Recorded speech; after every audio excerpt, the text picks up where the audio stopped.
From our studio here at Desawe in Accra, this is 3FM 92.7. Coming up for the next 30 minutes, court overrules the minority's preliminary objection to a suit seeking to injunct their Occupy Bank of Ghana protest.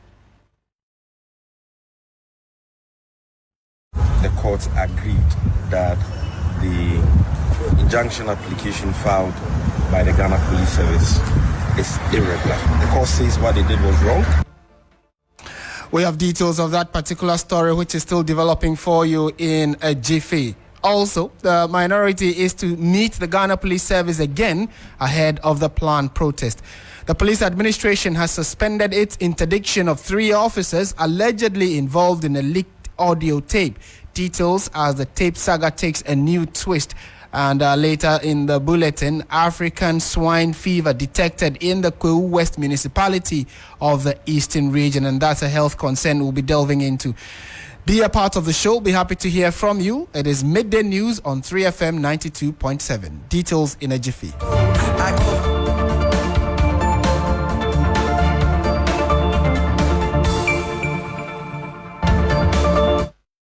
My name is Martin Aseidu Dartey. Let's settle for the details now. And an Accra High Court has overruled a preliminary objection raised by the minority against a police writ seeking to place an injunction on their planned Occupy Bank of Ghana protest.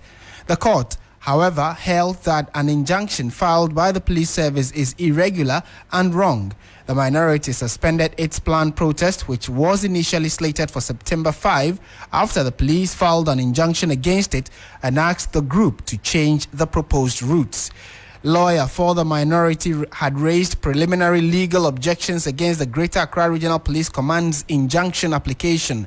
The National Communications Officer of the NDC, Sami Jemfi, has been speaking to the media after the court hearing earlier today. The court agreed with counsel for the respondents, lawyer Eduji Tamapi, that the injunction application filed by the Ghana Police Service is irregular because it purportedly brought the action in the name of the Republic without due authorization from the Attorney General and Minister of Justice, who is the only public officer vested with the authority to bring actions in court in the name of the Republic. The court says what they did was wrong, but the good news is that a fresh notice, according to the police, has been served on them by the minority caucus. This is not a fight for the NDC, this is not a fight for the minority caucus, it's a fight for the ordinary Ghanaian, because the recklessness of the governor, his deputies, and the board of directors of the Bank of Ghana is what has plunged all of us into the excruciating hardships we currently find ourselves in. And that is why we must speak up, rise up on Tuesday, the 12th of September, to demand accountability from them. And that is the voice of Sami Jemfi, Communications Officer of the NDC. Let's go to the phone lines now. Lord Edwasare is our court correspondent. Lord, good afternoon. Thank you for joining us. Are you able to explain to us the decision of the court on the matter? All right, Martin. So essentially, the police application, the injunction application, they underneath it, they came as the Republic, and that was the objection that the minority was raising, and they stated that the police is not an independent body. But the court, in its overrule, noted that the police, by virtue of the Public Order Act, has the authority to issue an injunction. Now, the misnomer here was the prosecution coming in the name of the Republic. Now, when you file an injunction in the name of the Republic, which is a civic case, it's supposed to be authorized by the Attorney General.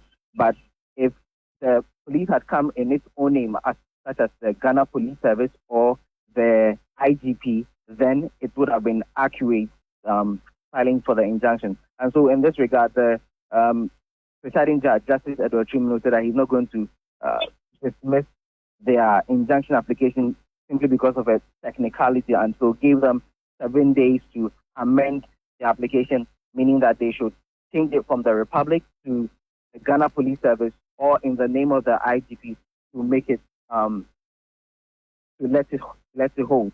And so after the ruling, the minority now this time around governs Abuja. He was insisting that they're going to go ahead with the protest, and even cited that the likes of the White House even has to be protested against and all that. Let's listen to him.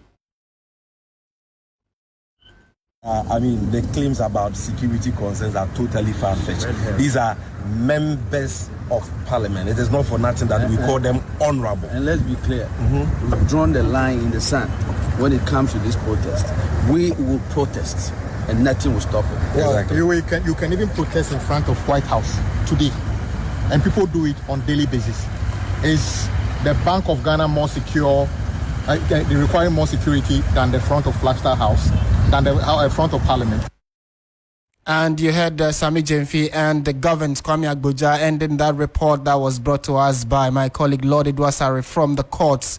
And still on the same subject, we do know that the minority will be meeting the police service again. This will be the second or third meeting after they've had similar meetings to agree on a number of modalities, one having to do with which areas to use for the march and the protest, and whether or not the premises of the Bank of Ghana is a security zone where the minority can or cannot meet there to protest for the governor and his two deputies to leave office. Details of that will be in our subsequent bulletins. Staying on issues of the police, the Ghana Police Service Administration has suspended the interdiction of 3 senior officers involved in the contentious audio recording, which is now under a parliamentary probe. The police on Thursday, September 7, 2023, announced the interdiction of COP George Alex Mensah, Superintendent Emmanuel Eric Jebi, and also Superintendent George Lysander Asari for their involvement in the leaked audio tape, allegedly plotting the removal of the Inspector General of Police, Dr. George Ekufu Dampare. However, in less than 24 hours, the police issued another press statement announcing the suspension of the interdiction. The move, according to the release signed by Director of Police Public Affairs, ACP Grace Ansa Akrofi, is to help not to prejudice the ongoing parliamentary probe. It added that the disciplinary proceedings against the officers would continue upon completion of ongoing probe by Parliament. So, what is the effect of the suspension of the interdiction? Let's speak to Chief Superintendent Hamza Yakubu, retired, former commander of the formed police unit of the Ghana Police Service. Chief Superintendent, a very good afternoon to you. Thank you for joining us on 3FM. Good afternoon. Prior to the reversal of the interdiction, some public discussions made suggestions that the interdiction was premature. Some said it was knee-jerk, others said it was late. Now that they have reversed it, are you surprised? What are your immediate thoughts on it? Well, it's quite surprising, but then it is in the right direction. I'm saying it's surprising and in the right direction because the timing obviously was wrong.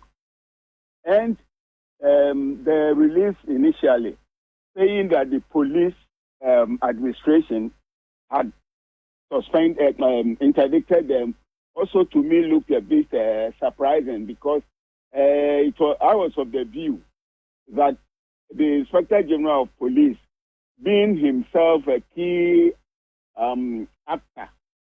actor in a way, because it is him that all the controversies are centered. And so I felt that morally, he shouldn't be the one going ahead to cause their interdiction or direct their interdiction. Because even though it might be right, what the people would think about is that he is being vindictive against the people because they took him to the gutters. Right. And so one would have expected that much earlier they should have had recourse to the police council to take a decision on this. So if that decision had been taken much earlier on the directives of the police council, fair enough. Because if you look at the regulations, it's a major offense, and so therefore they would have been right in ordering their interdiction. Okay. And so I also find it strange that they have a very effective, the police has a very effective legal directorate. And so what was the role of the legal directorate in all these things? It's surprising that with the legal directorate, wrong directives were given. At the end of the day, they have come to the realization that they erred. And even on the back of the fact that the parliamentary probe was already underway, and then they had to, in the middle of a probe that was not that has not ended, decide to interdict the same individuals who are attending to the parliamentary committee. So, like you're saying, it is a bit surprising, as many have said. But is it usual for the police service to interdict some individuals or officers and later reverse the interdiction? Has it happened before, if you can remember? No. What I know is that if a police officer is interdicted, and for some reason they have to do a reversal, not a reversal, they have to lift the interdiction wholly.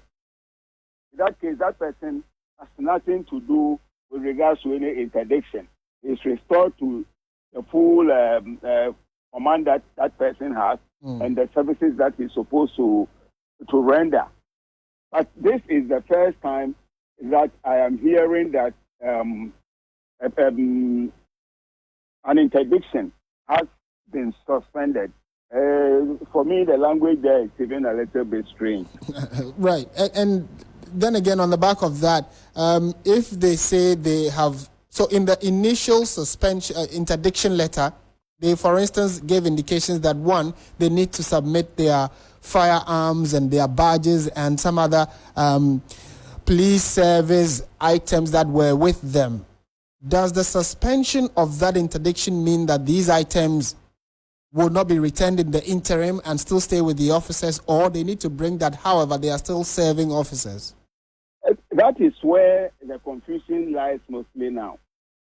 In fact, they have to go forward now to give directives as to what they mean by the suspension. I was of the view that they should have, the directive should read, the interdiction has been lifted. Right. And so if it has been lifted, they don't have any obligation of surrounding any equipment. They go ahead to be the normal police officers that they are. Okay. All right. Honorable, thank you so much for your time. We've been speaking to Chief Superintendent Na Hamza Yakubu, retired. He was a former commander of the formed police unit of the Ghana Police Service. You're still listening to 3FM. 92.7 is the dial, and we are live from Adisawe in Accra. My name is Martin Aseidu Dartey. On to some other stories this afternoon. And officials from the Ghana Highway Authority have commenced work on clearing of debris from an accident scene on the Tema motorway.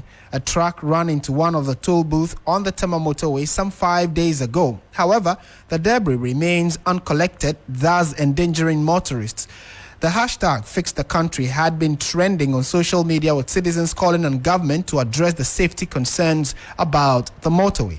3FM understands that another team is to install street lights along the stretch to provide or improve visibility. Shortly, we'll be speaking to George Queening, our man who's been on the beat specifically on the issues regarding the Tema motorway, on what exactly the conversation has been regarding the police, the security on the motorway for motorists who have been complaining about even the potholes that have, come up on both sides of the Tema motorway, both the Accra bound and the Tema bound side. Let's speak to George now. George Queening, good afternoon. Thank you for your time. Good afternoon, Martin. We know that the highway officials have been to the motorway. Yes, we saw you there with them. What exactly have they been telling you? So, Martin, the officials were here to hand over the site to the contractors. There are actually two contractors. One will be installing the solar-powered street light, because the accident that occurred on Sunday was a result of poor visibility, and also the fact that there was free flow of traffic when they head into the toll booth area. So they were here to hand over the site to the contractors, and then the other contractor would also be demolishing the extension of that very lane. So I'm sure you are privy to that very lane. So there's the original lane, and there is an extension. So the extension is what is going to be demolished. So they leave the main lane to motorists. So barring any unforeseen circumstances, according to the one that the contractor that's going to work on the installation, he said it should be done in less than a week. So when he is done, that's when the demolition contractor will come in, because he also needs some sort of visibility to work during the night. And then I also asked the director for the road safety and environment. He says with the entire rehabilitation of the 90-kilometer stretch, they expect that major works will commence somewhere next year. But as it stands now, they are really at the design stage. So that is the current status of the processes that's going to lead to the rehabilitation of the entire 90-kilometer stretch. Right. So, George, just for purposes of clarity, are you saying that the toll booths that were destroyed due to the accident are now going to be cleared? Is that the case? Yeah. So the extension of the toll booth is what is going to be cleared. That's going to be demolished. Because when you look at the routes, there's an original lane, that's the 2-lane that's going to Tema, and there was an extension which was actually they used pavement to do the extension. Right. Yeah, you are privy to that very what's the name, lane? Yes. Yeah, I mean that very stretch. So the extension, which they use pavement to do, that's what's going to be cleared, and they'll leave the main highway, that's the Temaban, which is the asphalted one, to motorists. So they're just going to clear the extension of it, so that motorists will just be limited to the original lane. Okay. All right. Yeah. And finally, the overhead hanging on the toll booths, are they going to remove that as well? I didn't get that.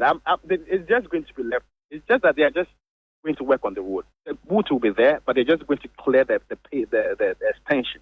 Okay. So if I got it right, that very structure will still be there, but they're just going to demolish the extension. George, so you'll be limited to just your 2 lanes.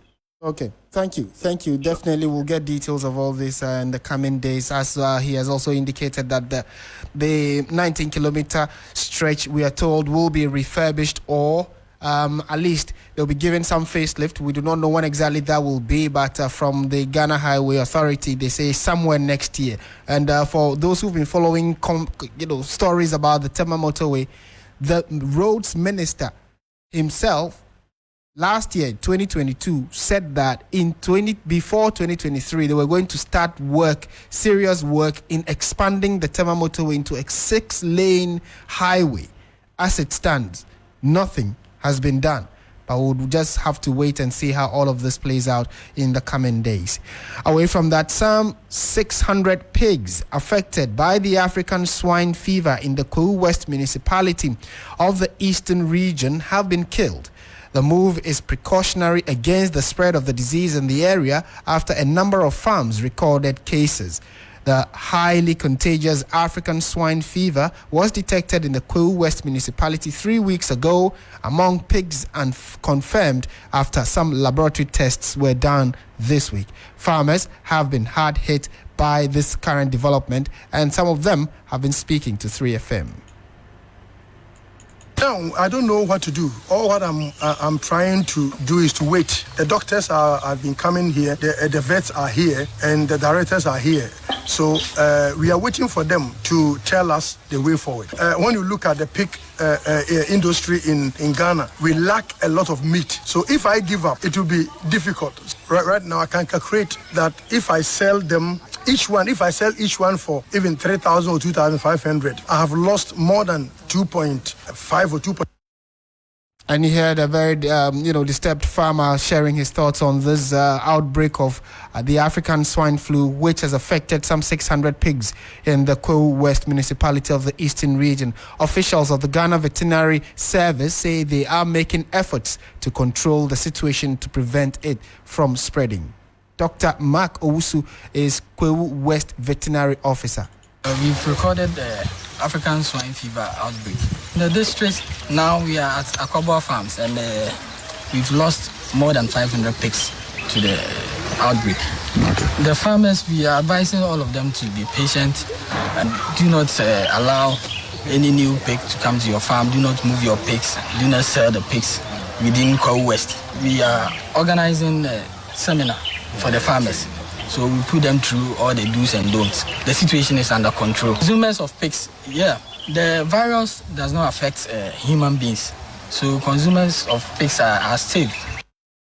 Well, consumers are safe, but you still need to be cautious when you are going to be, consuming pig meat or pork, especially within the Kwewu West area. You heard the voice of Dr. Mark Awusah, who is the Kwewu West veterinary officer.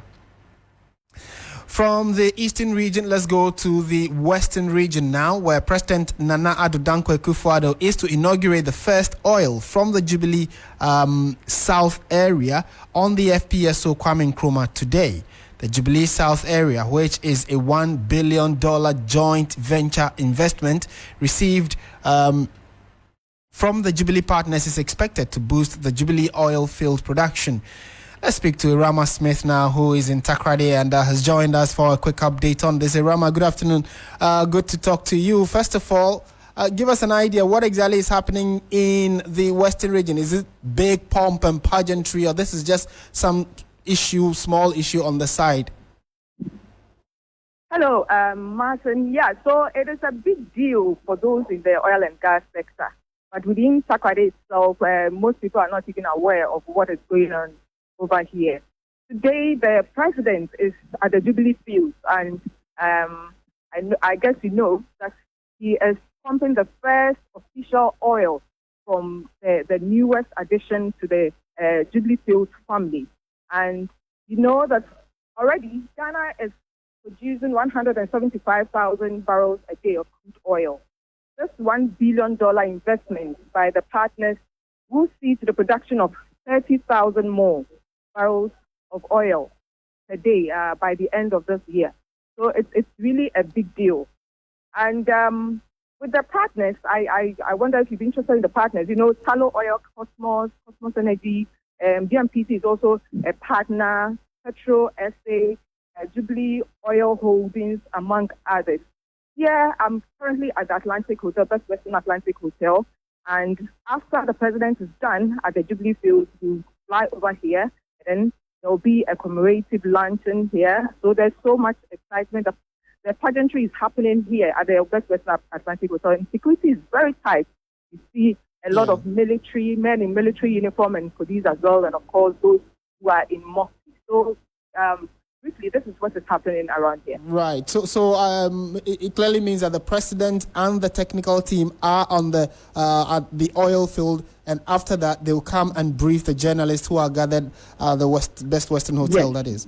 Yes. Okay. Certainly, we'll be engaging you further on this. Thank you for your time and that quick update. We heard from Irama Smith, who is in Takoradi, and updating us on the fact that, Ghana's oil and gas industry is to receive a boost of some 30,000 extra barrels that are going to be extracted from the oil field, where it will be the first for the FPSO Kwame Nkrumah, and the president is leading that charge later today. Our subsequent bulletins will give you details of what exactly will be going on there.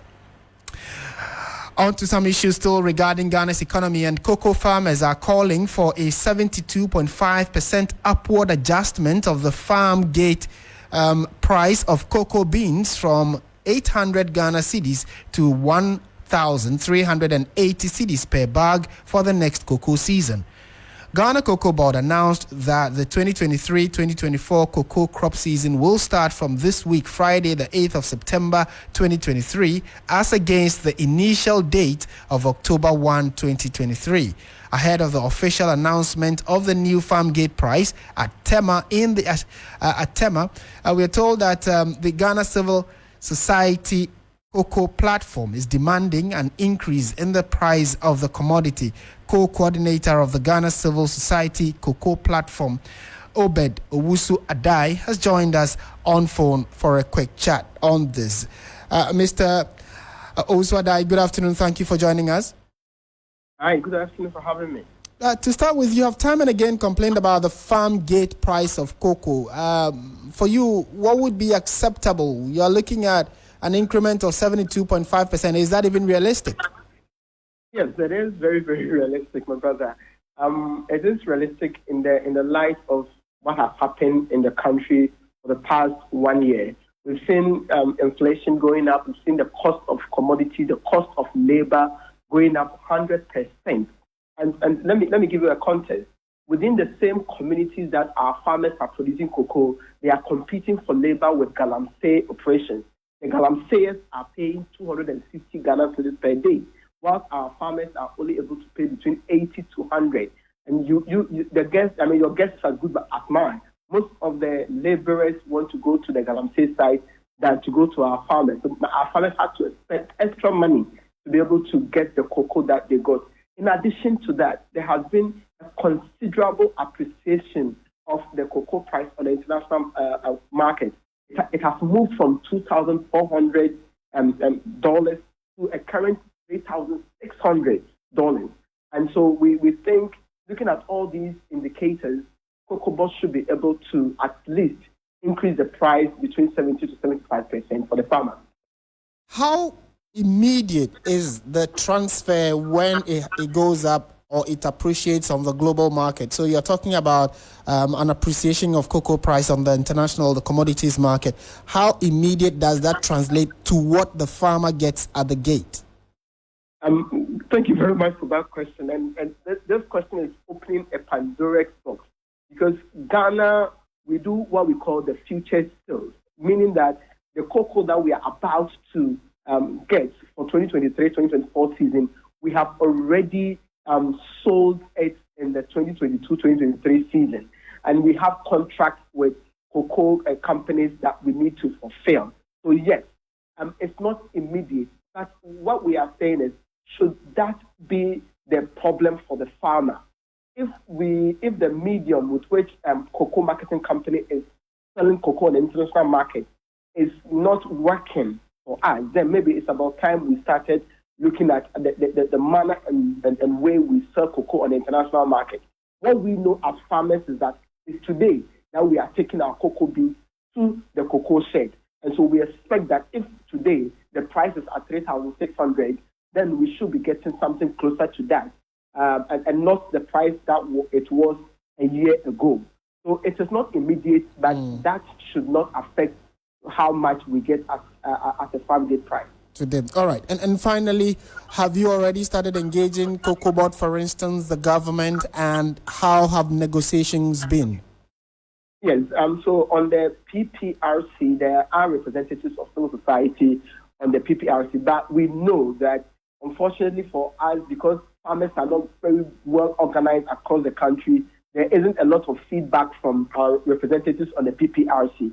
What we have done is try to send direct messages and letters to certain elements within the Cocoa Board, and we know that they are listening, and they know that if they don't do this, the cocoa smuggling that happened in the 2022-2023 season, where there over 50,000 metric tons of cocoa went to Cote d'Ivoire and Togo, it will continue in the coming season, because Togo is paying around 1,500, Cote d'Ivoire is paying around 1,400 per bag. And if they don't appreciate the price, if they don't give us a reasonable price, our farmers will be motivated to smuggle the cocoa beans to our neighbors. So the ball is in the court of the Cocoa Board. That's a fair point to make, and thank you so much. We'll definitely be keeping an eye on this development as well. We had Awusah Adai, who is the co-coordinator of the Ghana Civil Society Cocoa Platform. Thank you for your time. And still on that, though, we know that the President, Nana Addo Dankwa Akufo-Addo, will be announcing the new cocoa price over the weekend, hopefully tomorrow or before the beginning of next week. So we'll get to see whether these concerns raised by these cocoa farmers will be factored into the President's new pricing that he will be mentioning or giving over the weekend. And that's it for the bulletin. Thank you very much for listening. It was live from our studio here at Adesanwe in Accra. My name is Martin Aseidu Dartey. Up next is the latest in the world of business, and Bismark Awusah is bringing that to you. Stay tuned.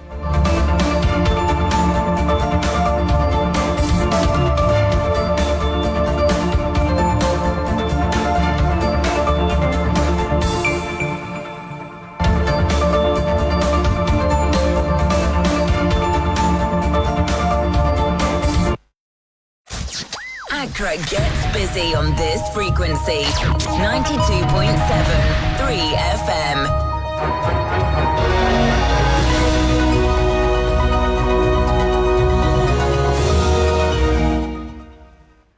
Hello, good afternoon. Time now for Business Daily with me, Bismark, Awusah. Coming up, Bank of Ghana calls for what it describes as practical diversification of banks within ECOWAS to overcome credit risks.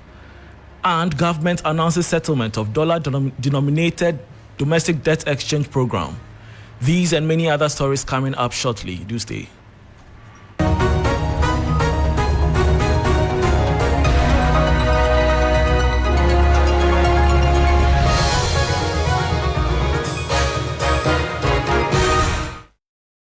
Thanks for your company. Now to our very first story. Second Deputy Governor of the Bank of Ghana, Dr. Awusah, has called on ECOWAS member states to bring on board practical ways to get banks within the sub-region to diversify to overcome credit risks.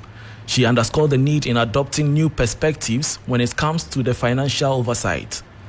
Dr. Awusah was speaking at the 43rd Joint Ordinary Meeting of the West African Monetary Agency in Accra.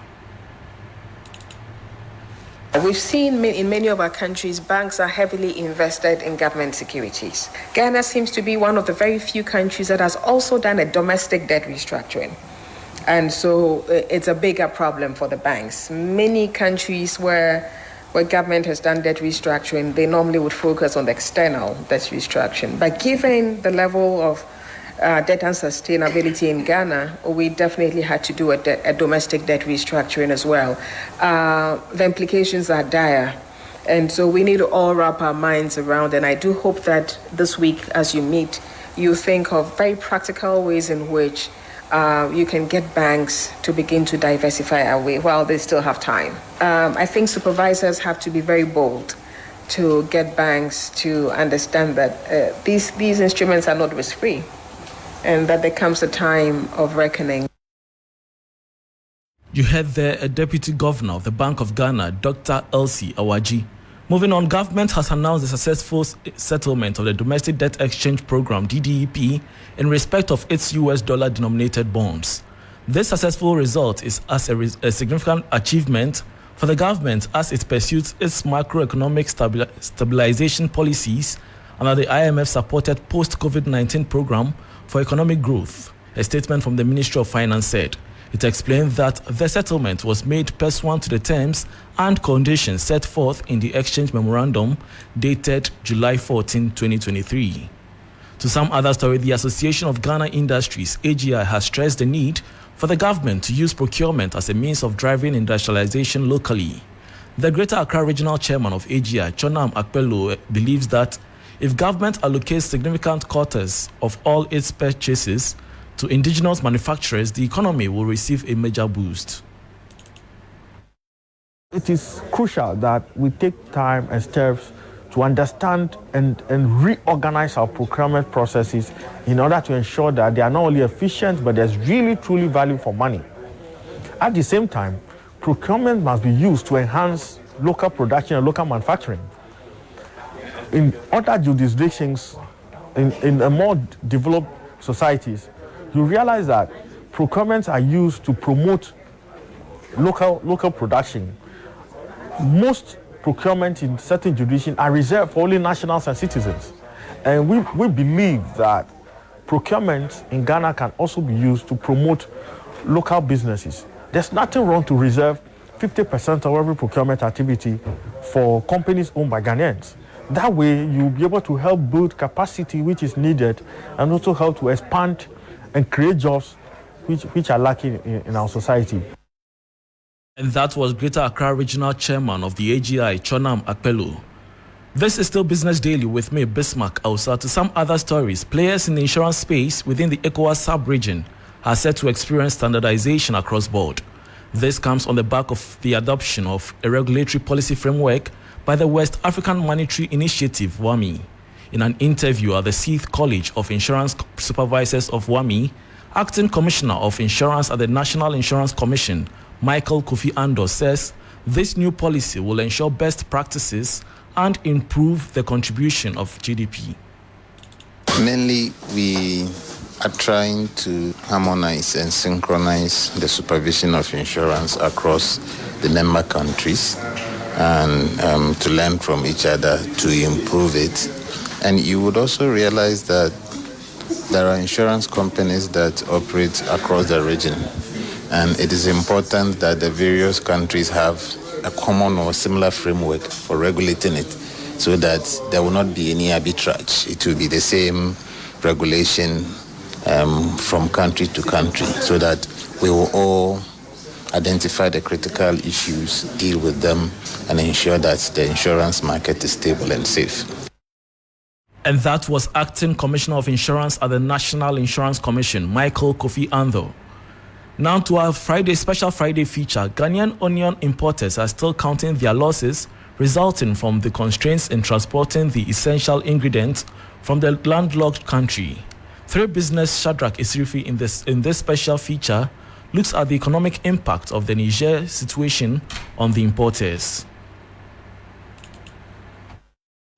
Niger has been Ghana's primary source of onions, supplying a significant portion of the market for many years. However, the coup in Niger and the subsequent closure of borders, coupled with terrorism activities in the area, has disrupted the supply chain heavily, affecting consumers locally. You know, onions is a perishable goods. So at least if you load it, if you keep long inside the car, 7 days. If it's more than 10 days, the onions will spoil. So you can imagine a car load onions to stand at the border 4 weeks. The difficulty with cutting the commodity has resulted in heavy losses for these importers, as many have lost their capital and livelihood. The cars who blocked there is about 70 plus cars. But the cars who came to Accra here are 15 cars that came here, and we couldn't even offload even one single bike to sell. And if I tell you the quantum money that we used to buy the onions per single car, it's safer and safer. Before you buy a full load, you have to hold 17 million safer. 17 million safer times 18 cedi. It will give you a total number of 306,000 Ghana cedi. The situation is even more grievous for some of these importers as they raise their capitals through loans. Still,